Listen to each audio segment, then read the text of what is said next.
Bismillahirrahmanirrahim. Assalamualaikum warahmatullahi wabarakatuh.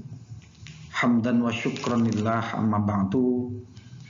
Anak-anakku sekalian, kelas 11 Madrasah Aliyah Mambaul Ulum Coroko yang saya cintai.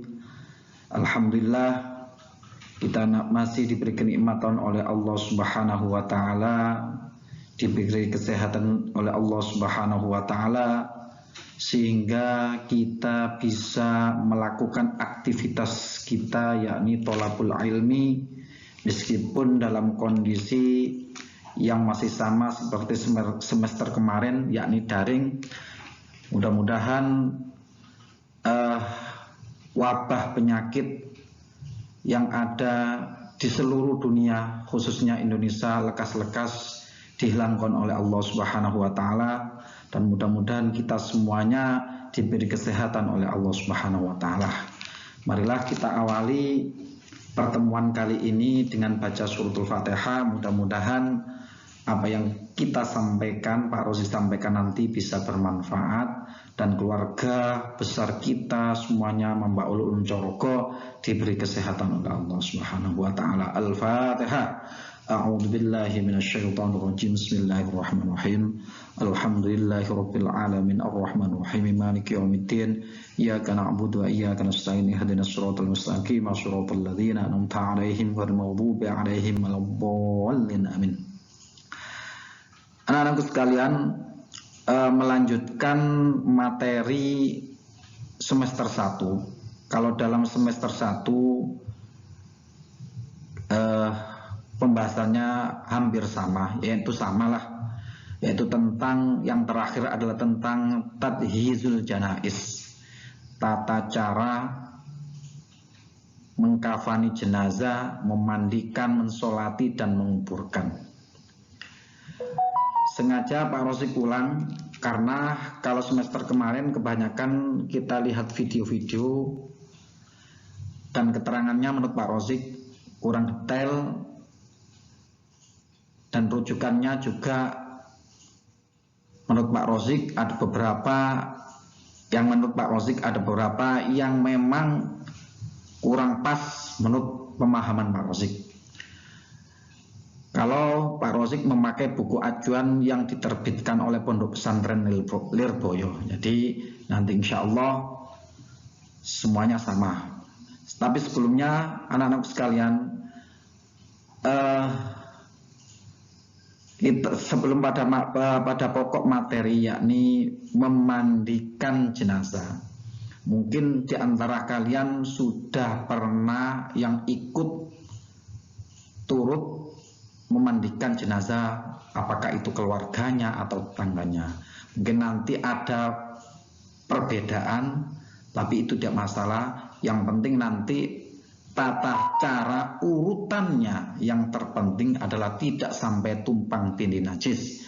Kalau sampai tumpang tindih najis, maka wajib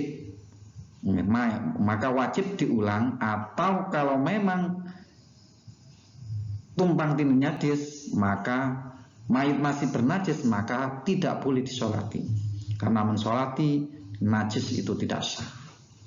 Mayit yang terkena najis disolati tidak sah. Karena itu tolong diperhatikan, tolong disiapkan, nanti tolong betul-betul dicatat. Jadi slide-slide yang tampil nanti tolong dicatat pada buku khusus materi keterampilan agama. Langsung saja pada materi.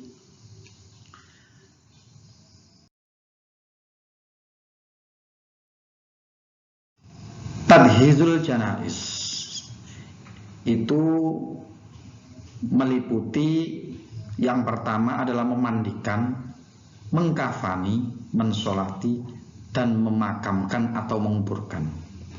Ini adalah hukumnya adalah fardu kifayah. Apa fardu kifayah itu? Kalau fardu ain, setiap individu wajib bisa. Tapi kalau fardu kifayah, jika suatu daerah ada yang bisa melakukan tata cara memandikan, mengkafani, mensolati, memakamkan sesuai dengan syariat Islam, maka seluruh kampung itu atau seluruh desa itu telah gugur kewajibannya. Itu pengertian daripada fardu kifayah. Anak-anakku sekalian, untuk yang pertama adalah tata cara memandikan. Tata cara memandikan ini harus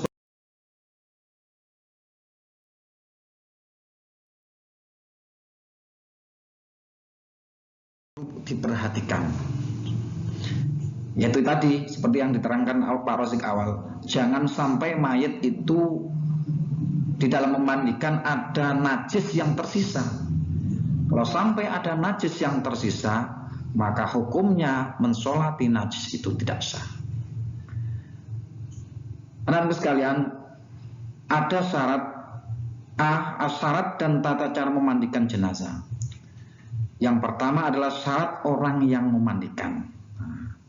Orang yang memandikan itu satu, harus sejenis. Maksudnya apa? Jika yang mati perempuan, yang memandikan perempuan. Jika yang mati laki-laki, harus yang memandikan laki-laki. Kecuali ada ikatan mahram.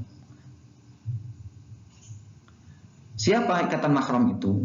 Misalnya mbahnya Pak Rozik perempuan yang meninggal.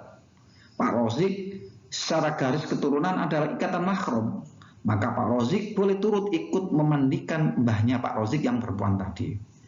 Nah, itu ikatan mahram. Atau syaratnya yang ketiga adalah suami istri. Istri meninggal, kebetulan pengantin baru. Suaminya boleh turut memandikan. Wah, eman-eman, mantan anyar ditinggal mati, wis aku melok ngedusi rek sebagai tanda perpisahan, boleh. Jadi suami boleh memandikan istri kalau istrinya enggak, kemudian istri pun ikut memandikan suami, itu boleh. Kalau itu suami istri. Kemudian mayat anak kecil yang belum menimbulkan potensi syahwat, masih kecil, masih balita.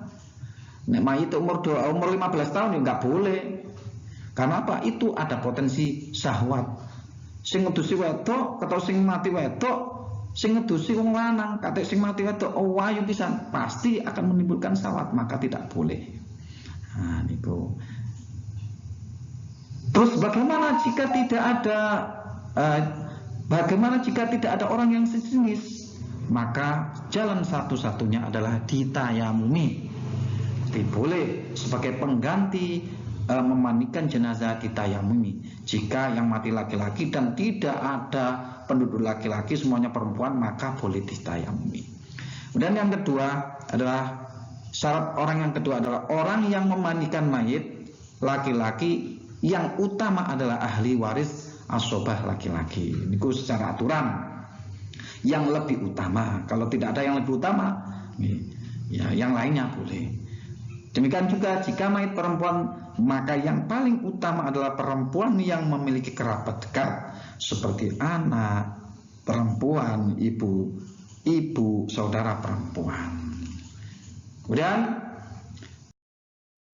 syarat yang ketiga bagi orang yang memandikan. Orang yang memandikan dan orang yang membantunya harus memiliki sifat amanah. Dalam artian ia mempunyai kemampuan dalam memandikan mayat, tidak diragukan lagi. Jadi dia mempunyai ilmu tata cara memandikan, tidak asal memandikan wis biar biur ya mboten sah. Artinya apa? Dari mulai urut, nanti diterangkan di belakang, urutannya apa terlebih dahulu, itu ada. Jadi tata cara memandikan mayat tidak sama dengan sampai mandi-mandi biasa. Kemudian yang kedua, orangnya seandainya dia melihat sifat amanah, seandainya dia melihat sesuatu kejadian yang menggembirakan, maka dia bisa menceritakan kepada saudara-saudaranya. Misalnya mayit dalam kondisi yang harum. Kemarin ada peristiwa yang luar biasa Pak Rozik, viral semua, bahkan tokoh-tokoh ya Haji Yusuf Mansur ketika melihat wajah Ali Jabir kemarin, katanya wajahnya sangat bersih dan tersenyum. Itu adalah hal-hal yang mengembirakan. Makanya boleh orang yang memandikan itu menceritakan kepada orang lain tentang kondisi yang nyata pada mayit, karena itu adalah sesuatu yang baik. Nah, demikian juga sebaliknya, orang yang memandikan harus bisa menyimpan rapat-rapat rahasia. Jika dia menemukan hal-hal yang aneh pada mayit, kalau mayit itu jika mayit itu mengalami hal-hal yang jika diceritakan akan membuat aib keluarga. Contohnya, misalnya pada mayit tersebut pada pantatnya ada tatunya. Wah, ini geng. Ada tatunya. Kemudian setelah memandikan, orang memandikan kita, masya Allah, tiba mayit po apa pokoknya tatu nih gambar apa rek? Gambar ayam misalnya. Gak oleh, tidak boleh. Itu termasuk mengumbar aib daripada keluarga mayit tersebut. Nah, karena itu orang yang memandikan yang pertama adalah orang yang memiliki ilmu tata cara memandikan. Karena bukan sembarangan, ada pelatihan-pelatihannya. Memang mayit gak mungkin protes ditusia sakarpe dhewe, baikku dicelup-celup digerocok ya apa, gak protes, mayit protes. Wahyu lah. Nanti ada aturan-aturan yang menurut syariat itu wajib dipatuhi. Dan yang kedua, harus mempunyai sifat amanah. Artinya jika ada peristiwa yang mengembirakan kepada yang terjadi pada mayit bisa diceritakan. Tetapi juga sebaliknya, jika ada suatu peristiwa yang membuat sedih keluarganya, maka tidak boleh diceritakan, harus disimpan rapat-rapat. Itu tentang syarat-syarat orang yang memandikan. Nah,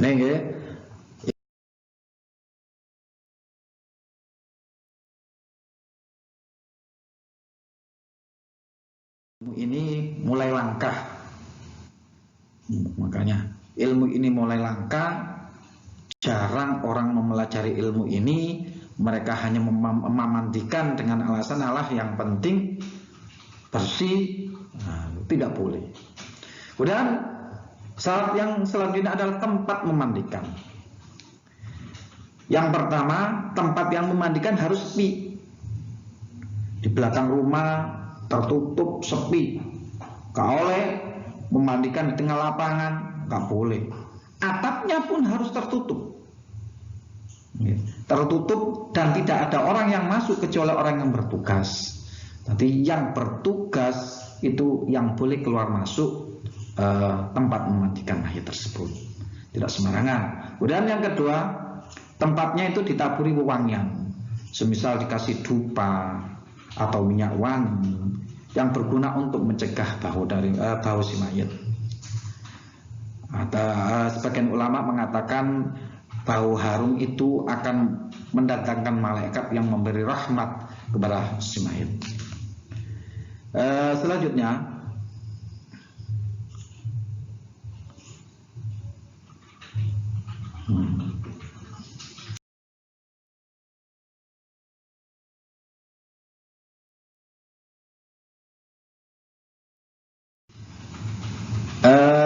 etika memandikan mayit.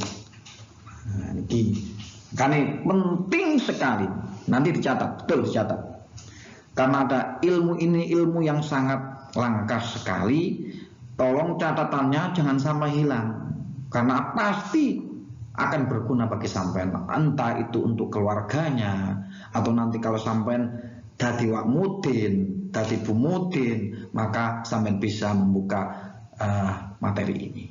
Nah, yang pertama, etika memandikan adalah satu, haram melihat aurat mayit. kecuali untuk kesempurnaan memandikan.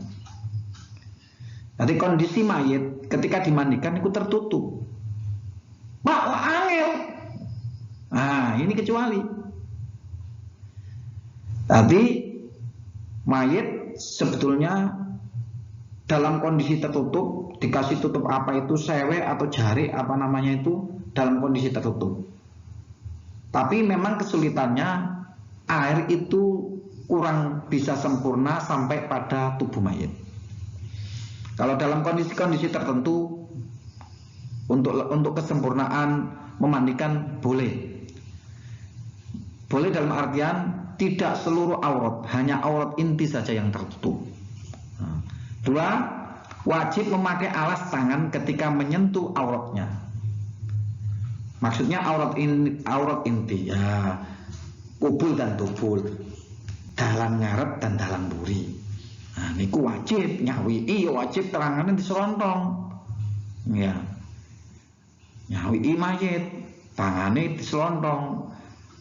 Gak oleh kadek polosan, haram itu, wajib nih ya. Yang ketiga, mayit dibaringkan di tempat yang agak tinggi. Niki yang perlu diperhatikan.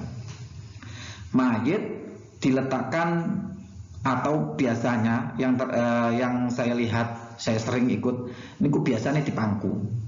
Karena apa? Ditaruh yang agak tinggi supaya bekas air itu yang jatuh tidak sampai kembali ke atas, nyiprat coro Jawa nih. Nek sampai nyiprat itu berarti najis. Nek najis ya komang tidak boleh disolati karena apa? Najis.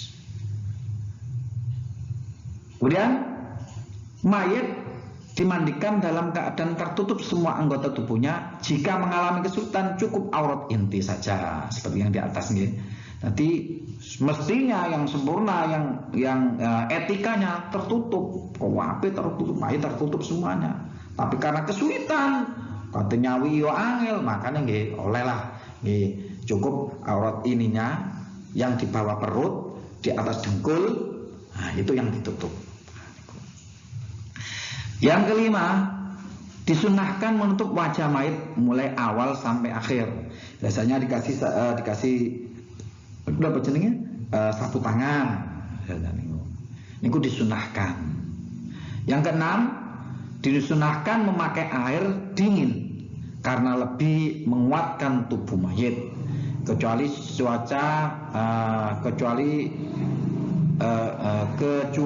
cuaca dalam keadaan dingin, maka disunahkan dengan air hangat. Air dingin itu lebih mengawetkan daripada tubuh mayit. Nah, niku etika memandikan.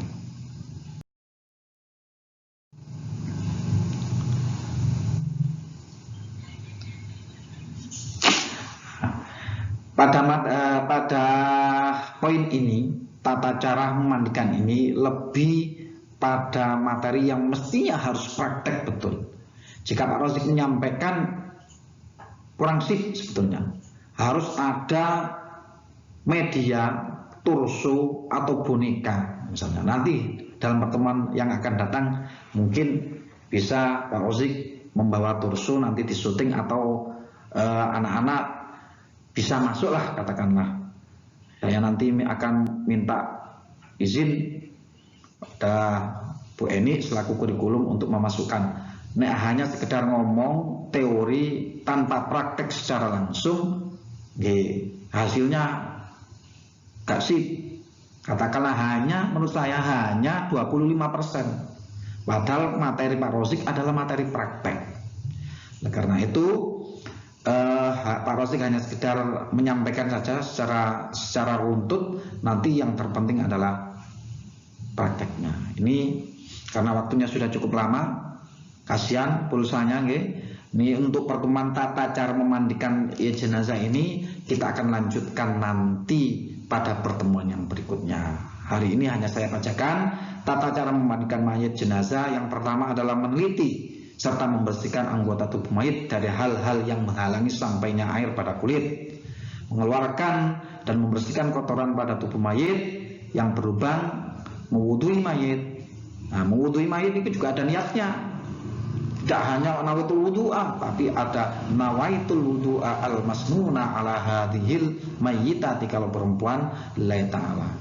Masnunah yang disunahkan. Wudu itu sunnah. Yang mandi, yang niat mandi adalah wajib. Kemudian yang keempat, mengkeramasi mayit, mengguyur mayit. Yang kelima, mengguyur mayit dengan air sabun dari pundak sebelah kanan sampai kaki dan sebaliknya. Kemudian yang keenam, mengguyur dengan air murni yang suci, mensucikan, sekaligus menghilangkan sisa-sisa sabun dari ujung rambut sampai ujung kaki. Kemudian yang ketujuh, mengguyur seluruh tubuh mayit dengan air yang sudah ditambah dengan sedikit kapur parus yang tidak merubah sifat-sifat air, dengan niat memandikan. Nawaitul ghusla li istibahati sholati ala hadhil mayyitati lillahi ta'ala. Jadi cukup materi hari ini, kita akan menyambung pada pertemuan yang akan datang. Tolong ya dicatat, kurang lebihnya mohon maaf yang sebesar-besarnya. Wassalamualaikum warahmatullahi wabarakatuh.